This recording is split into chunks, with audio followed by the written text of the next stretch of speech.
You typed it out. Can you help me? Then you deleted it, and you told yourself the same thing you always do. I've got it. I'll handle it. You always do.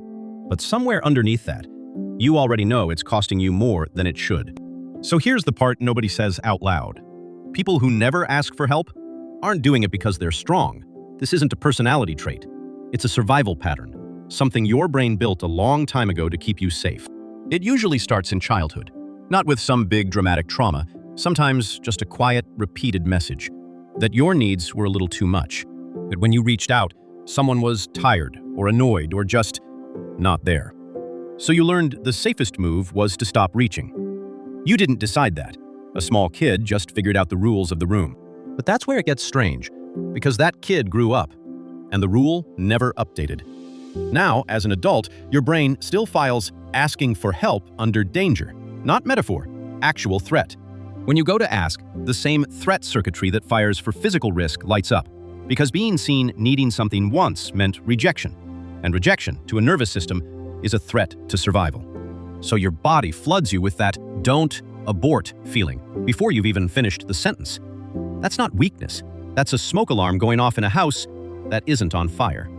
And over time, that wiring hardens into something that feels like you. You become the reliable one, the strong one, the person everyone leans on. And somewhere in there, "I don't need anyone" stops being a feeling and becomes your identity. Which means asking for help isn't just uncomfortable, it feels like betraying who you are.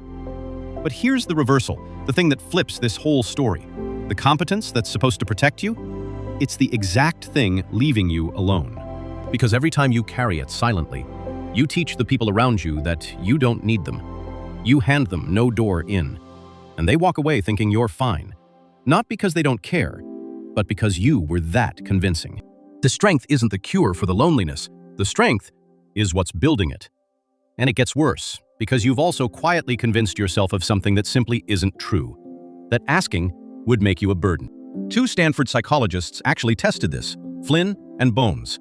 They had people ask strangers for help and predict how many would say yes. People underestimated it by about half. The help was right there, twice as available as anyone guessed. You're not protecting people from a burden. You're protecting yourself from a no that statistically mostly never comes. There's one more layer, and it's the quietest one: attachment. If the people who were supposed to show up for you growing up were unpredictable, there one day, gone the next, your brain drew a logical conclusion. Don't depend on anyone, and you can't be let down. Psychologists call it avoidant attachment, and it's not a flaw in you. It's an old strategy that worked back then and just never got switched off. So you stack it up, the childhood, the threat, the silence, and you get someone who looks completely fine, while quietly carrying everything alone. And the cost doesn't show up as drama. It shows up as exhaustion you can't explain. As people who say, "I never know what's going on with you."